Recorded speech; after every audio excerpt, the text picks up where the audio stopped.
ইয়া রব, তুমি নিজেই বলেছ, ডাকো, আমি সাড়া দেব। তুমি ওয়াদা ভাঙো না, তুমি ফিরিয়ে দাও না, তুমি নিরাশ করো না। রব, আমি আজ তোমার সামনে শুধু একটাই কথা বলবো, আমি খালি হাতে ফিরতে চাই না, আমি ভাঙা হৃদয় নিয়ে ফিরতে চাই না।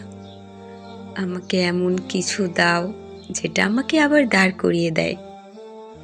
ইয়া রহমান, তুমি যদি আমার দোয়া কবুল না করো, আমি জানি না, আমি কোথায় যাব, আমি কার কাছে কান্না করব, আমি কার কাছে মাথা নত করব। আমি তো তোমাকেই চিনি, আমি তো তোমাকেই ডাকি। ইয়া রব, আমার জীবনকে হালাল করে দাও, আমার পথকে সহজ করে দাও, আমার রিজিককে পাক করে দাও, আমাকে হারাম থেকে বাঁচাও, আমাকে গুনাহ থেকে বাঁচাও, আমাকে তোমার নিজের দিকে টেনে নাও। ইয়া হাইয়ু ইয়া কাইয়ুম, আমি তোমার কাছে এসেছি, আমাকে